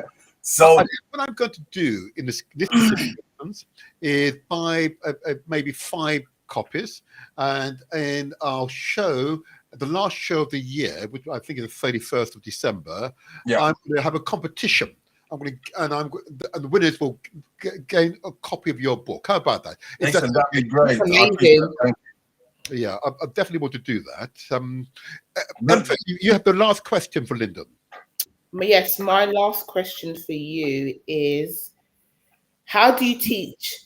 How do you teach? Oh my God, my phone's going funny. How do you teach how to be healthy, either in person or online? How do you teach that to be healthy, either in person or online? I think by example, you know, just through my own personal journey, when I talk to people, you know, they feel more, how can I say, more infused, they feel more motivated, they feel more because they're speaking to someone who's gone through the journey that they're going through, or we're on the same journey. So when I'm speaking to people on the phone, and then you get feedback from them, they say, Lyndon, I've done this, I've done that, I've done this, you know, because I work with people and you keep a record of what they're doing and how they're getting on. And once you talk to somebody, they confess with you, yes. You know, and then they tell you what they've really been doing. And they openly say to you, oh, I haven't done this, I haven't done that, I hate this, I hate that. And I just tell them, great, whatever you're doing, yeah, let's rewind, yeah, and let's start again. I get people that relapse all the time because it's not easy sometimes for some people. But once they come back to you and talk to you about what they need to eat, they say, Lyndon, okay, I've done this. Do you know what I'm saying? Even 2-3 times, because it takes time to get this journey done. It's not that easy. So I work with people who are really upset with themselves that they can't control what they're eating all the time. But when they come on and speak to somebody like me, who's done it, been there, that's right. The result, they're more inclined to listen to you. Yes. You know, I've got people. I saw a gentleman the other day. He must have been in his 60s, early 60s, and he said to me, "I've been diabetic for 30 years." I said, "What, type 1?" He goes, "No, type 2." I said to him, "How can you be type 2 for 30 years? It's only what you put in your mouth."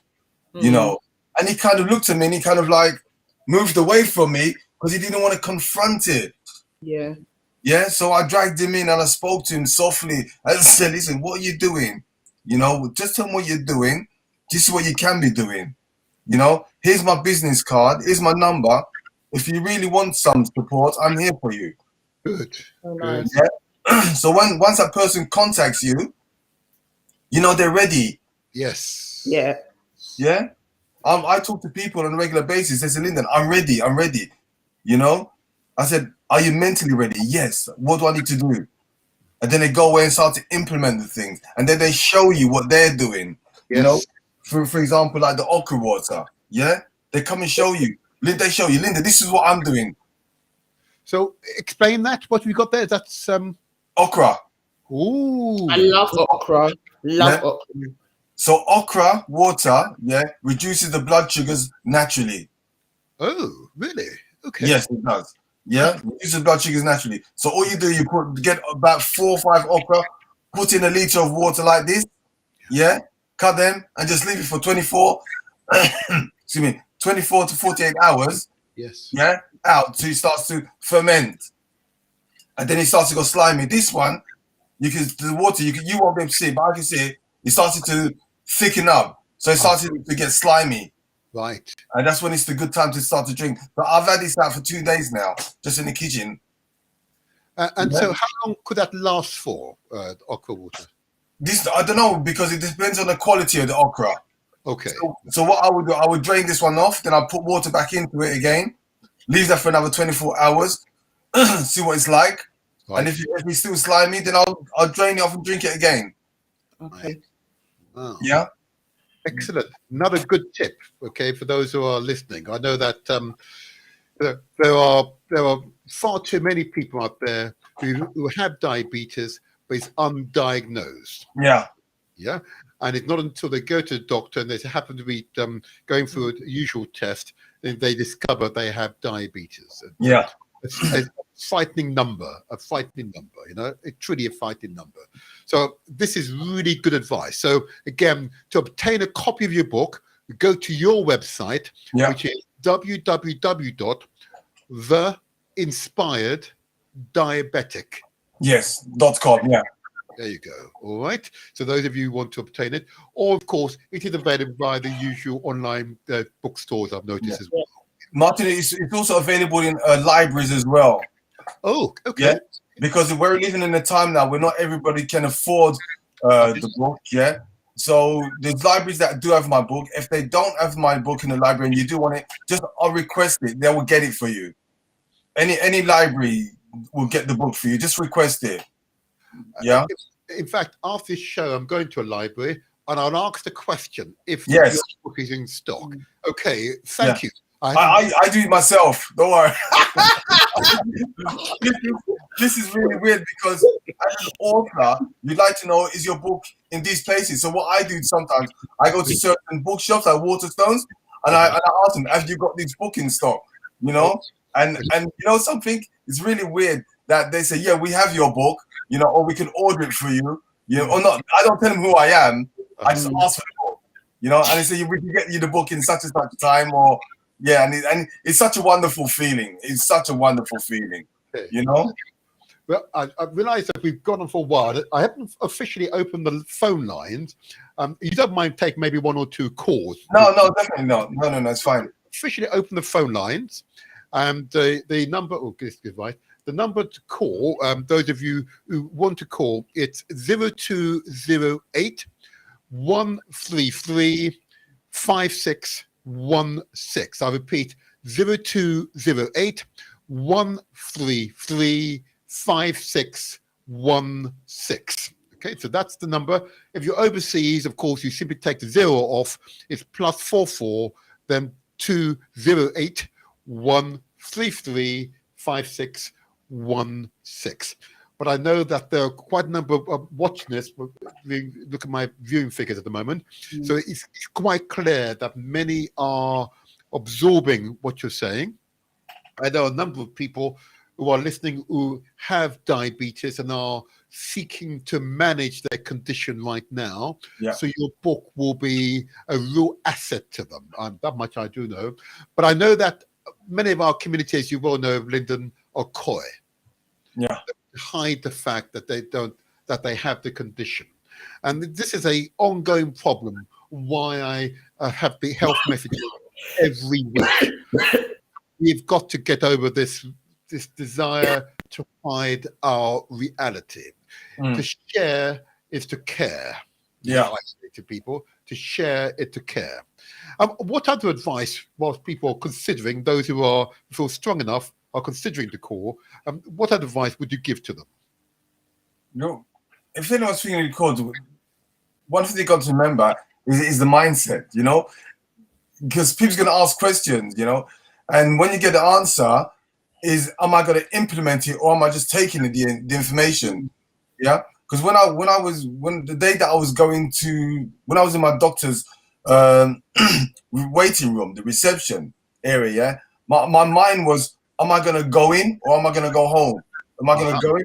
Because I didn't want to know the answer. Yeah. You know, my question is, if you got a question about your personal health or diabetes, well, number one thing, you know you're diabetic. Am I going to implement what needs to be done to reverse it or to reduce your blood sugar levels? That's the number one thing, you know. So it's not any sense just making a call and speak to someone and just walk off and say, "Oh, I got the information. Bye." No. Every 22 seconds, yeah, somebody loses a lower limb through diabetes. Every 2 seconds. Oh my yeah, God. every 22 seconds, somebody loses a lower limb through diabetes. Every 6 seconds, somebody dies from diabetes. Every 3 minutes, there's a new diabetic person in the UK. Wow. Yeah, there's 4.7 million people in the UK with diabetes. Yes. Maybe 500 million worldwide. Yes. You know, and they say it's increasing. But my question is, I reversed it in 105 days without medication, prescribed medication. Why is the numbers going up? When there's so many diabetic organizations out there? Or maybe, Lyndon, is knowing the symptoms. What are the typical symptoms that you might have diabetes? Well, it's too early to go into a couple of them. Okay. Okay. It's kind of personal. Yeah, okay. Pins and needles in your fingers and your toes. Oh. Yeah, okay. Like if you feel like there's a pin, like it's trembling or something like that, doesn't feel right. That's one of the signs. Overweight, yeah. Being overweight or losing weight. Yes. I was totally overweight.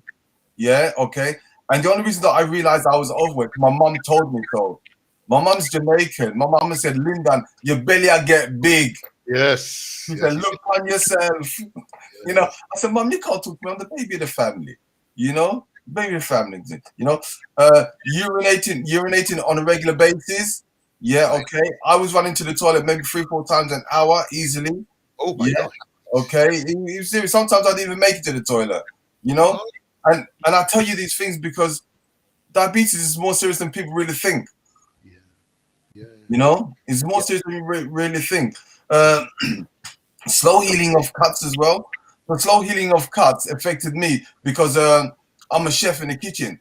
So once I found out I was diabetic, I had to be more careful when I'm cutting things. You know, more careful.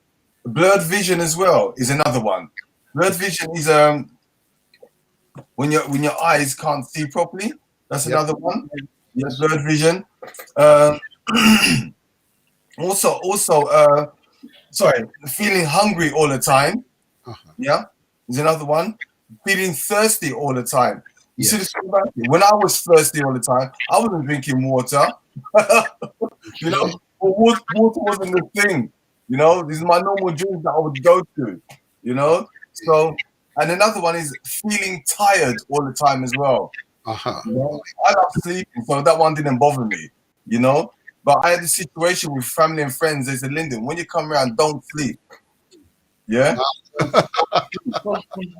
Oh, because I go to family and friends' house, I sit on the sofa. Next thing you know, I'm gone. You're sleeping. Yeah. I'm sleeping. You know what I'm saying? So they're just some of the very helpful symptoms of diabetes. Okay, that's extremely helpful, and at least an indication for those who are listening. And I know, look at some of the exchanges on the chat. I can see that there are some people who are hesitant to call in, but that's Please call in. If you're out there, listen, just call in. To be honest with you, I won't prejudge you or nothing like that, because we need to hear your situation, because you're going to help somebody else.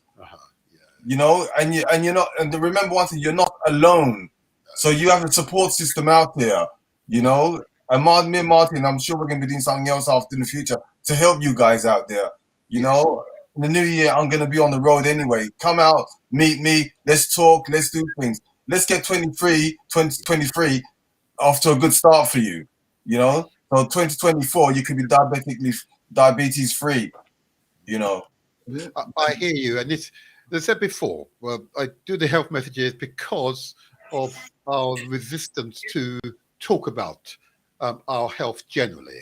But diabetes is a biggie. In the stats I see, is that we are approaching epidemic levels of diabetes amongst particularly African Caribbeans. Africans here born, particularly those born in the UK, and indeed increasing numbers who are born on the continent. Okay, diabetes is a biggie, and we do not talk about it enough. That's why you being here, able to provide personal testimony, and you've also described how you've been able to combat your diabetes. I want to say to you, I applaud you. I was moved by your book. Why I had no hesitation in calling you and asking, well, would you like to present today? Thank you. But it is truly an honor. But I'll give you another few more minutes. Those of you who feel able to call in and give personal testimony, and I'd be really welcome your comment. The number to call, if you're here in the UK, it's 0208 133 5616. Okay, I'll just check that the number is working, because I know that there's a lot going on out there, and sometimes our numbers don't work. But did I call in? Let me speak to Lyndon. Let me be the first one. The program ended, anyway. But I know without a shadow of a doubt that it is a big challenge for the community. And now you've listed some of those typical signs or symptoms that you might have diabetes. Once you suspect that is the case, well, what should be the next step, Lyndon? If someone suspects they might have diabetes, what should they do next? The next step is, number one, is cut down on the food that they're eating. You know, number one is cut down on everything. You know, start doing intermittently fasting, because you need to detox the body. You know, that's the number one thing. And if you want to start cutting out certain foods in your diet, you need to introduce certain foods, like flavonoid foods. Yeah, there's a food of flavonoids. Yeah. What's flavonoid? What's that? Sorry. Flavonoids foods are foods that heals and nourishes the pancreas. Yeah. Okay. When you're diabetic, if you're type 1 diabetic, your pancreas is not functioning properly, so you got to inject yourself with insulin. With type 2 diabetes, your pancreas still may not be functioning properly, and you may need insulin. But if the pancreas is part of the problem, why not feed it with foods that's going to heal and nourish it? Mm-hmm. Yeah? Like berries, tomato, watermelon, parsley, beans, bananas, oranges, peppers, and lots more things like this. Yeah? Even dark chocolate, is good for the pancreas. Yeah, like 70-80% of cocoa. It's got to be cocoa though. Yeah, it's a strong one. Preferably chocolate without any sugar in it. Yeah. So basically these are foods that you could feed on the go. You find a list of these on my website as well. You will. Flavonoids. Mm-hmm. Yeah. Flavonoids. So this is on your website, and of course I believe in your book as well. It's in the book as well, yeah, definitely. Wow. Definitely. Brilliant. Yeah. Thank you. So that's what you should do. If you're diabetic, you want to start your program today, tomorrow, you mentally get ready, start cutting down on foods, especially wide product foods, pasteurized potatoes, all these things. Start drinking a lot more water, up to like 2 liters a day. I drink water. That's a 250 ml bottle a day. Yes. Yeah. Okay. Yeah. Uh-huh. Yes. So I got about 6 of these bottles. So when you know the bottles, and you know the sizes, the quantities, you consciously know how much you're drinking. Yes. Yeah, on a regular basis. If you don't monitor it, you don't know. Yes. Yeah. Okay. So this is what I recommend. I got these bottles. Can I say where I got them from? Well, if it's from the community. No, not really. Okay. Call me and I'll tell you where I got the bottles from. Yeah, tell me. I want to know. Yeah. Or there's a community person out there who can get bottles. Let us know, and we'll help support you. Excellent. And I think they are going to be. I've sent messages out to a number who I believe should call him, but it's okay if they're not calling him on this occasion. We're going to have you back again. I found the health messages, particularly the early days, there was resistance, a resistance to interact. Okay, and that resistance, of course, is predicated on the idea that this should be a source of embarrassment. Okay, and I've got to say to members of my community, we must not be embarrassed to talk about this. Yeah, I think that's the point. We must not be embarrassed. Okay, so we can make the difference to our lives. We must not be embarrassed. Okay. Yeah. I cannot emphasize that enough. It's a strange phenomenon in our community. It is a strange phenomenon, but that's okay. Yeah. It is okay. You can, Martin. Yeah. Sorry, just a quick one, because when I've done events like for the last few years, you get big men come up to me and whisper in my ear, Lyndon, I got this thing going on. Uh-huh. You know? Yes. Yeah. I know. That's how it happens. They want to whisper it. Yeah. I know. It's a challenge we have in the community, but a community that stays together is healthier together. 100%. It is necessary to share our trials and tribulations. So I know that they will go to your website. I know that they will make contact with you. I'm certain about that, but they'll do it directly. Okay, and that's fine. That's fine, as long as those of you who suspect or are concerned make contact with Lyndon. Lyndon will give you direct advice or signpost you to an appropriate professional, so that if you have a condition, can be diagnosed properly, and therefore an appropriate treatment regime recommended for you. Okay, but what Lyndon represents is our ability to fight back, to take control. This is reparations live here on the Motivator Show. Yeah, this is reparations, and reparations begins with self. Yeah. Lyndon, last minute or so, what would you like to say in close to the interview? What would you like to say? I would like to say to the community out there who are pre-diabetic or are diabetic, and whatever journey you're on, 4 basic things that's going to help you reverse your type 2 diabetes, or prevent it. Number 1, your mindset. Can I do it? What do I need to do? Number 2, your diet. What am I going to eat? What am I going to take out of my diet? What am I going to put in my diet? Number 3, physical activity. Do some form of physical activity to get the blood running, to lose that weight, anything like that to get the circulation. And number 4, intermittently fasting. It's so important. Intermittently fasting to cleanse your body, to detox the body. And that's what intermittently fasting does. So that's my 4 things that I'm going to leave with everyone this evening. Martin, Abina, thank you very much for having me on your show this morning. It's been an honor and a privilege. And anyone's out there that's listening and you know Martin personally, contact him if you want another show, do some more talking, send some information in. I'm here to help you guys. Do you know what I'm saying? And share my journey. And that's what it's all about, because at the end of the day, I've been a chef for 30 years. And when we became diabetic and wrote the book, my life changed. Yes. So it's a different calling now. Yes. Yeah. Empowered. You are now empowered. Thank you, Martin. I'm empowered with you on your show. Thank you.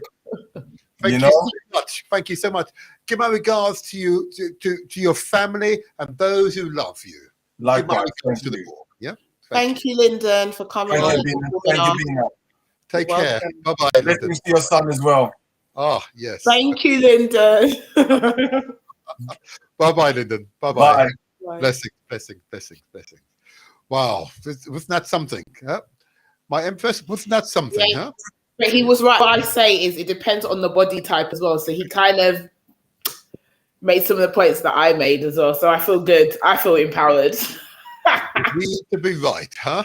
I don't know. I'm not right, but I'm just saying, remember, everyone's body type is different, because I'm saying this from experience of me and my friend are the same height, different weight, but Crohn's or IBD disease affects us differently. And what works for her doesn't work for me necessarily. And depends on the food that we've grown up, the water in our area, You know, and Lyndon's right. The soil here, and I think someone said it, the soil here and the soil back home is completely different.